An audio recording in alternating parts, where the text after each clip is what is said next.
kejar subuh ini.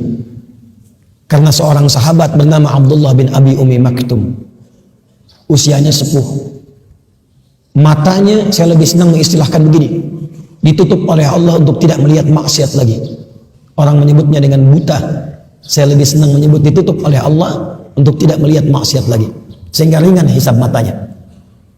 Datang kepada Nabi SAW, saya akhiri, ja'a ila Nabi sallallahu alaihi wasallam faqala au kama qala, ya Rasulullah aliyya rukhsah. Ya Rasulullah, boleh enggak saya subuh dapat keringanan? Zuhur masih banyak penuntun, sampai Isya masih bisa i'tikaf. Tapi subuh jarak saya agak jauh dari rumah, dari ke masjid. Dari rumah ke masjid agak jauh. Sulit menemukan penuntun. Boleh enggak saya sholat subuhnya di rumah? Sepuh, mata tak lihat, kondisi masjidnya jauh dari Masjid Awal Kuning ini. Apa jawab Nabi? Nabi tidak mengiyakan, tidak juga melarang langsung. Perhatikan kalimat Nabinya. Atasma'ul adzan. Apakah engkau masih mendengar adzan? Kata beliau, bala ya Rasulullah, saya dengar.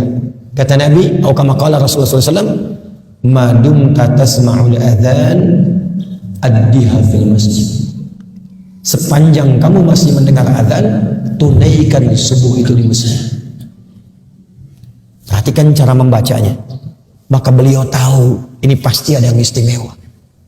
Karena saya ini uzur, gak bisa lihat masjid, ke rumah jauh, masih diminta ke masjid. Maka sejak saat itu beliau berangkat ke masjid lebih awal. Jadi kalau subuhnya 4:45, jam 3 sudah ke masjid, meraba-raba jalan.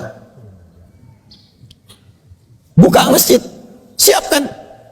Siapa yang azan di masa Nabi? Muadzinnya siapa? Bilal bin Rabah. Sejak saat itu azan subuhnya Abdullah bin Abi Umi Maktum sampai azan. Dan sejak saat itulah azannya 2 kali. Bilal masih boleh azan subuh, tapi pengingat saja. 4:30 azan, pengingat, saking pentingnya subuh.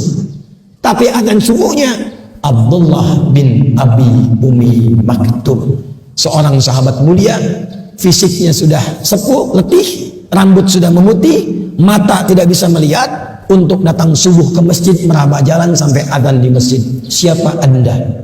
Saya, kita, yang bukan sahabat, namanya tidak viral dalam Al-Quran. Fisik diberikan kekuatan luar biasa. Masjid di mana-mana saya perhatikan kualitasnya bagus, tempatnya enak, nyaman, imamnya bagus-bagus, toanya sampai bahkan ke dalam mimpi kita. Dengan semua fasilitas itu masih belum mau kita menghadap kepada Allah dalam subuh ke masjid itu.